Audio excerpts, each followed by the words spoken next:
Alright, so now we have everything we need. We can start setting up. The only other thing I need is a box. Okay, and this box is kind of somewhat the key to the understanding of how the drop-off occurs on the depth of field. So I'm going to set the box's scale to 88. Okay, I'm just going to leave it like that for right now in the middle of the scene, even though it's ugly, and then we'll go on. But I'm going to need that. I'm also going to need my outliner fully open.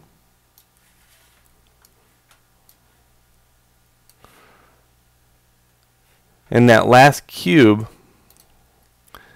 I'm going to rename it. So I'm going to go over here, I'm going to click here, and then over here on the actual channel box, I'm going to double click it and say, let's see, scale node. Okay, good. And I think everything else should be fine. Locator 1, I'm going to name that cam locator. So cam underscore LOC. And this one I'm going to rename floor locator. So if you're looking at your notes and going, oh, whoa, what's that? If you look at your notes here, I have this and this locator. Okay, so this is my mid-ground locator, which is the same thing as the floor locator, and here's my camera locator. Okay, just don't go plopping them in hypershade just yet. That's not how it works. Okay, let's go into rendering editors, hypershade. Under here, I need on my outliner to display something. Display shapes. Because a lot of these things, we're not going to be using the actual device, we're going to be using the shapes of the device. Okay. Alright, now let's kind of go through this. This scale node, to keep track of it, I want a middle mouse button, click and drag it over to the floor locator. That's middle mouse button, click and drag, and now it's in here. Alright, it all starts out with a surface shader. So let's kind of work with this first and get all the assets needed, and then we'll start dragging stuff from the scene. Again, left click, drag to get this into position. I'm going to try to make this as big as possible so you can see it. And I guess that's going to be about it because I got to grab my outliner in the background. Alright, a couple things we need is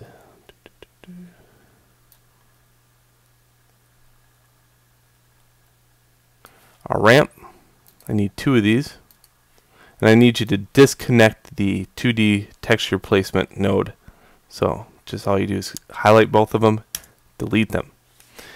Okay. So my top node, what I want to do here is set this surface shader up to be something that looks like this.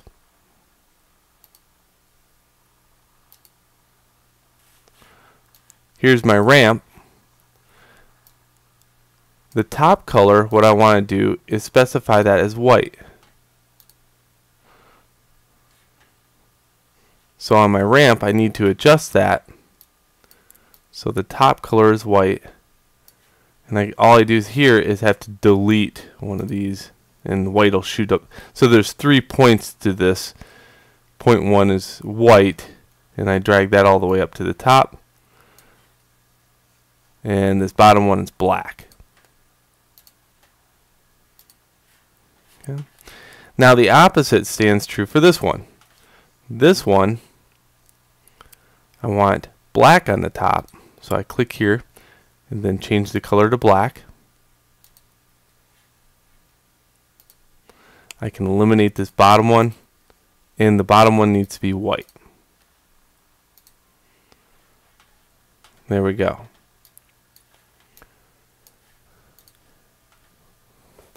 Alright, now I can rename this one near and far. So this one, top one's near, and far.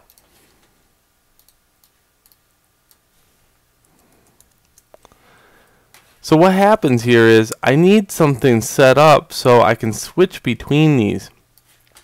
And that thing is called a condition.